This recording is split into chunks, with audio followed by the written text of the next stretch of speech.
Welcome everyone to episode 6, the season finale of Hackathon Heroes. If I had to explain what Hackathon Heroes is now, you probably haven't watched a single episode, so now you have 5 more episodes to go.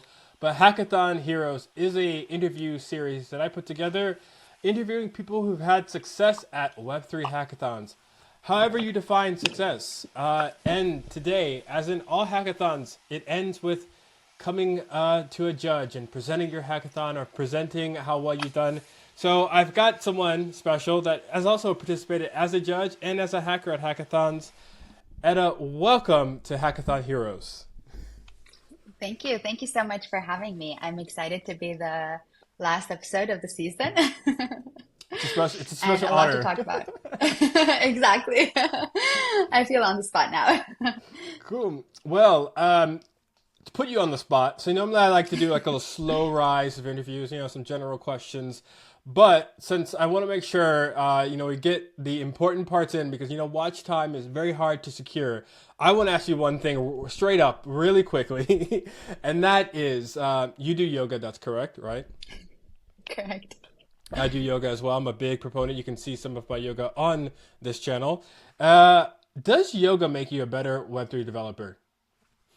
Please say yes. I I think yes. I think any kind of exercise makes you a better developer person in your profession, in your life. So I'm like, any kind of exercise doesn't necessarily need to be yoga.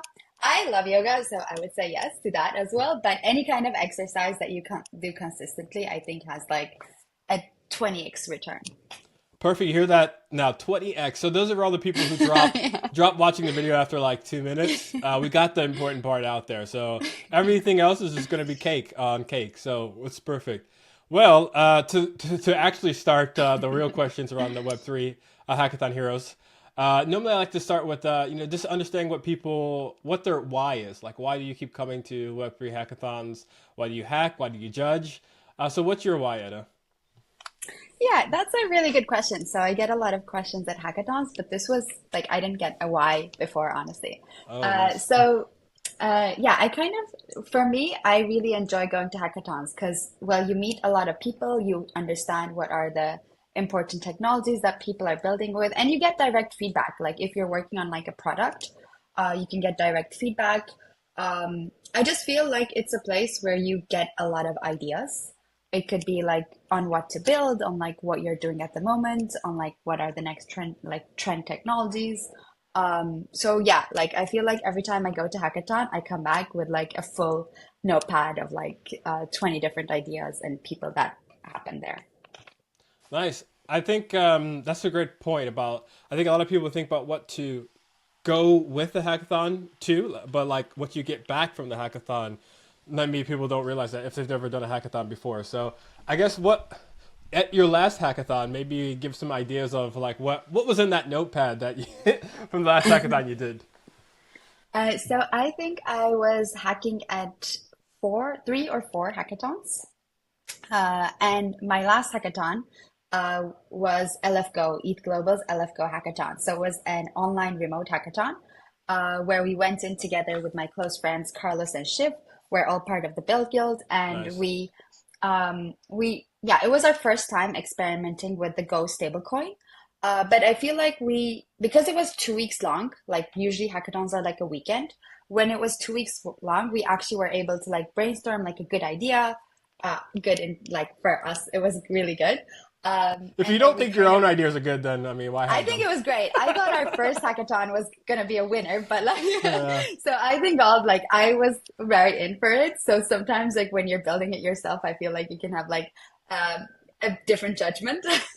But so we were able to come up with an idea. We were able to build a prototype, like come up with like it was just a longer process. So it made us be able to actually build a prototype in 2 weeks. Because usually when it's the weekend and you go in with no idea at all, it can be hard. Like it takes you like already like maybe 18 to 24 hours to come up with an idea, and then you have just 24 hours to build it out. Yeah. But because we had like a longer time, it allowed us to like research how Go works, like how we can integrate DeFi, what we can actually do. So yeah, and in the end, like I think that was different, and we decided to continue building what we started at the hackathon too. So it's an application called GoFund, and we can get into more details. But yeah, that was like a something which I learned around like my last hackathon, and what we were able to achieve was, building a prototype and then actually getting a grant to continue building it. Nice. Yeah, I mean, I like this idea of actually continuing to building it because this is episode 6. I would say maybe half of the hackers of the episode has at least got a grant or still building on their project or either iterating on it for another hackathon. So that's nice to see because I think though if we had the anti-hackathon haters out there, I know there's some people out there that are against it and they're like, oh, it's just a one and done dump of like money to a hacker and then they don't go and do anything else after, and it's like the return on investment is really minimal. So I guess maybe for your perspective, then how do you keep on going on a hackathon project? Like, sometimes it's exhausting. Especially the weekend hackathons, like you're done, you don't want to even look at the code anymore. But like, what's your motivation to keep building after the fact? So especially with this project, I think we're a really good team. Like Carlos and Shiv are like really close friends of mine, and we had really fun like building out the idea and think that it's something that is needed, and it's missing.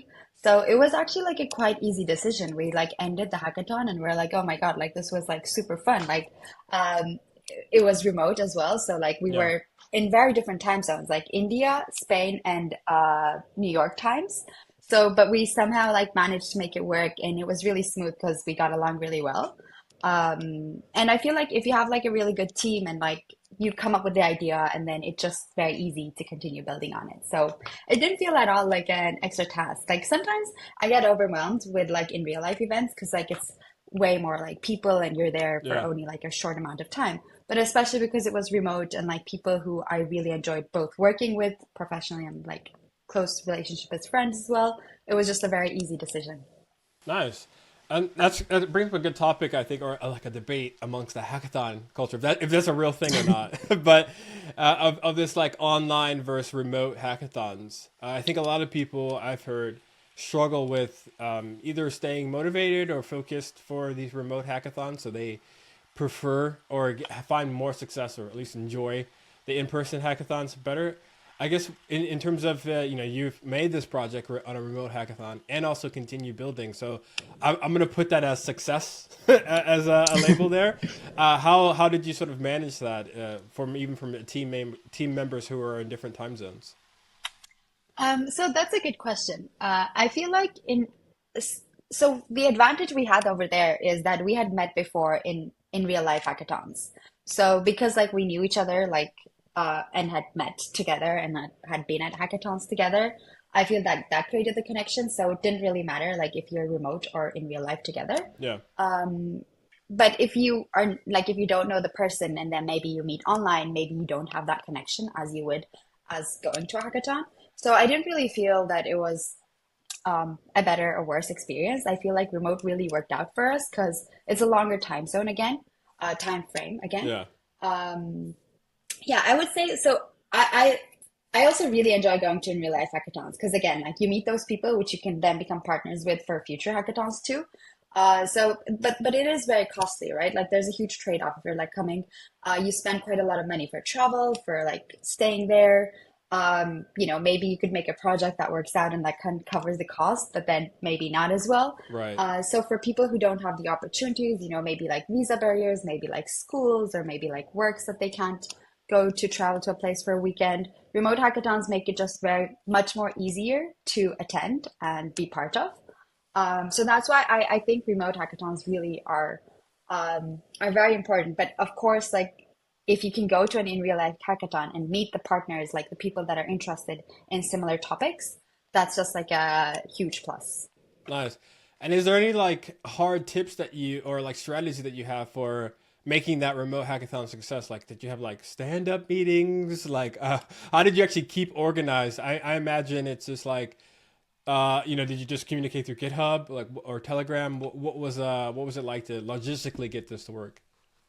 Yeah, for sure. So it is much different than in real life hackathons because when you're in real life, like you're next to each other. So Yeah. you can just be like, and also because it's like a limited time zone, you're maybe not following all the best code practices. But because we were remote, we actually kind of like, I think it was like a really good collaboration. We met through Telegram, and then we brainstormed ideas together. I think we met maybe in real life, like remotely, um, 3 or 4 times, I would say, not even that much. First one was to kind of kick it off, come up with ideas. We would just share in the group. We had like a Notion page where we brainstorm together. And then once we came up with an idea, we created a GitHub, we opened the issues, and then was assigned the issues. So because we Nice. were 3 people, it was quite easy to track as well. So everyone would review most of the stuff. But it was just a very good division of labor. Like everyone knew what they were doing, and we managed it mostly through GitHub, and had like a Telegram channel to keep track of ourselves, or be like, hey, like maybe it would be good to meet together. But we tried to keep the meetings to a minimum because it was like all bad time zones. Yeah, I was gonna say, I was like, I'm imagining if you want to like really recreate the in-person experience, that you just have like your webcam on 24 hours a day, and it's just like a Yeah. constant Zoom call or something that's open. That could be an idea. Maybe maybe not successful, but interesting. That could be an idea. We certainly limited the meetings to as little as possible. But yeah, it was because yeah, I feel like everyone had different stuff to do. Like if you were brainstorming and working on something together, maybe you need to talk more. But because like everyone was working on a different component, it didn't really matter for us to be like on a Zoom call like every time. Nice. Well, I'll transition a little bit. I know you've judged hackathons before, correct? Yes, that is correct. What I guess if you would give some maybe one tips on judging, because I don't think people give advice to judges, right? I don't. People always say, "Oh, you've judged. Tell me what makes a great project," but like, what makes a great hackathon judge? In strategies around that, in terms of like, yeah, you get all these projects. Like, how do you manage your time? How do you give the time of like the right focus to the right amount of projects, and make ultimately make a decision? Um, yeah, for sure. So I think because I think I've judged like 2 times. You're a pro And then. no, and been a hacker like more than 3 times. So I feel like I've been a hacker more. Yeah. So I can relate to hackers more, I have to be honest. And as a judge, like basically, I think the important thing is to keep the time, like you mentioned time. So like if it's 7 minutes for one person, like it's 7 minutes all around, and keep that consistent. Like to take into account like what the person learned at the hackathon, what they were able to build, like how unique is the idea. Because you do see like a lot of things um, especially at hackathons, maybe like there's like 30-40% newcomers into the space. So Yeah. most of them are at the similar place of their journey, and some people are like at a different place. So I think it's also important to kind of, um, see like, okay, what this person achieved with their already known like Ethereum information, and then what they added, what they delivered in the end, versus someone who is like, going to like, it's their 10th hackathon. I think they're like, of course, different uh, projects that are delivered and ideas that come out. In the end, I think it's more around like understanding the hacker, like asking good questions too. Because, for example, in my first hackathon, we actually did something similar to like GoFund. Well, not exactly similar, but it was again like around micropayments and stuff like that. Okay. And I feel like, yeah, with like when you get good feedback afterwards from, the judges, it's like maybe you can improve this, you can add this, you can do that. I think that kind of makes the product better. Like, especially with this one, when we went into the hackathon and we presented the judges, we got like some good questions, which made us be like, okay, maybe we need to add this feature to make sure that it works or this changes. So I think that's important for a judge, like to be able to provide some actionable insights, I guess, to the hacker.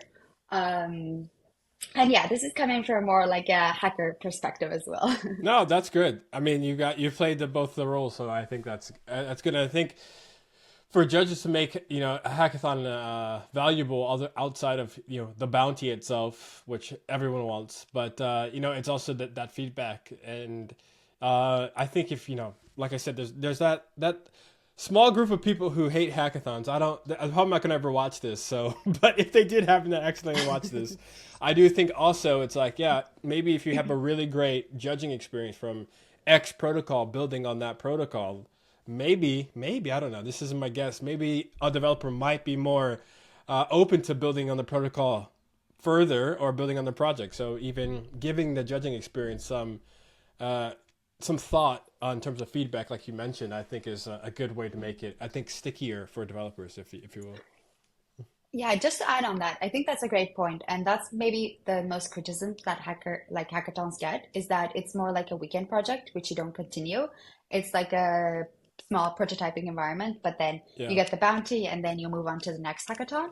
But if there are like better feedback loops and better opportunities for hackers to continue to their project, or even like if you build something at a hackathon, but it's just like a fun application, but you learned about building with in our case, like you learned about Go and building with stable coins, then you might just go and build something else with those technologies. So I think for like sponsors, it's important to capture the hackers, the cool Like people like physically the capture them, like in a no, cage. that's this is the TikTok clip. Yeah, No, yeah. like to so if you can like identify those people and provide good opportunities for them that are, more valuable than continuing to go to hackathons, then they might consider like building on your protocol.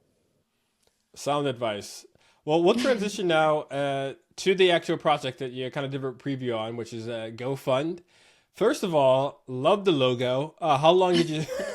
How long did you? Like, what was the decision in making that logo? I know it's some of it the Go Ghost, but what was the process of that? We'll start there. That's the So most important. shout out to Carlos. It was generated by ChatGPT. So it was just like a ChatGPT logo. I think he Yeah, made yeah. it like he sent us a few like from Dali, like a few options.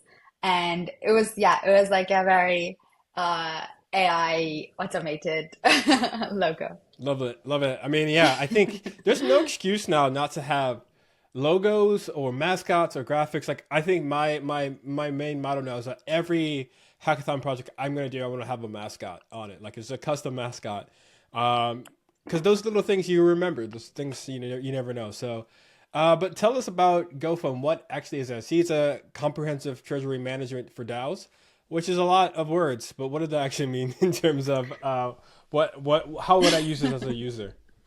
Yes, of course.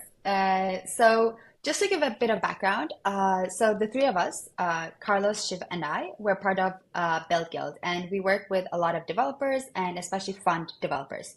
So basically, developers get streams, and they can kind of withdraw from their stream for the work that they do. And this kind of like is a different mechanic than the way like Llama streams or like money streaming works in like Superfluid, for example, Yeah. because you get like your stream full and then it doesn't like continue to stream, like it reaches a cap. Once it reaches that cap, it doesn't continue to fund you, but it waits for you to actually do the job and then pull money from your stream. So it's kind of have this different mechanic. And because like we've been working with these streams and like with these developers, funding people, we had quite a bit of knowledge on like what kind of how to fund developers for projects or like how to fund teams for projects. Yeah. And what we kind of saw, especially like with DAOs or like communities, is that, they have a wallet, but that's generally like a multi-sig and they don't do like different, funding experiments. They usually opt into like some kind of money funding. So we thought that there was like a missing way to fund teams, especially when you're in Web3 and so many people are working so many jobs. So, you might have a person working for you on a single project, and then they might disappear for a month because the project is over, and then they might come in again for like a new project. Makes sense. So, having this background, we decided to create an application called GoFund. And it's basically a treasury management platform for communities and DAOs. So, what happens is a DAO can create like their wallet. And they can create streams. So these developer streams or like these builder streams, we call them, for different users, like different team members in their projects. So let's say you have like five people contributing to a project, you can create their streams on the same platform where your wallet is managed. So it's kind of open and transparent to everyone in the DAO, right? Okay. Like if you're building a project together, it creates like very transparent treasury management. And one other thing we saw is that DAOs don't really participate in DeFi opportunities. So this gives you direct access to DeFi opportunities, so you can directly borrow and lend from your GoFund application without having to go to another application. And the streams we give to team members are in Go. So Go is a stable coin, and because you also borrow Go with your like collateral, you kind of have like some kind of opportunities to buy and sell at like low and high prices. Okay. So you can Nice. kind of benefit from the opportunities of like paying your contributors in stable coins in the Go stable coin. and kind of like it shows you your health score. So like one question we got was, for example, what happens if like, you get liquidated? Like what happens to the contributors? Well, Yeah. it gives you like a platform which shows you like all the user data, so you can see, okay, like my health score is low, so I'm going to borrow more, or I'm going to like add more collateral to my treasury, for example. So it gives you like a lot of flexibility and stuff you can do with your wallets, which is very flexible to everyone in the DAO. And yeah, more opportunities and better use of funds, because the way it's usually done is, you create streams, and then you cut them off when the work is done. But this way you can kind of monitor all the users, all the like opportunities you're taking in your wallets, for example. Awesome. That sounds super useful. And I mean, as a recipient of grants before, I know like some of the stress around. Yeah, I'm done with this project, and then it's kind of like, okay, bye. And then yeah, if you bring them back on again, it's a more of another process. So this seems super cool. I'm curious, since you said you received a grant to continue building on. Like where were you at the end of the hackathon in terms of the product, and then where are you now in terms of after receiving the grant? And have you actually like pitched this to DAOs, or do you have any active users, or are you envisioning like actually getting this going for other users other than yourselves and anyone who's test the demo? Yeah, for sure. So one thing which we did during the hackathon was we made this for like, so you would create, basically the way it works is you create like a smart contract for a DAO. But we said, there might be different teams, right? Like we don't want to have all the people in the same team. So we kind of expanded the scope of the GoFund application to make it so that it's like a smart contract. It has like a factory contract. So Okay. basically you can deploy multiple DAO contracts, which we call them.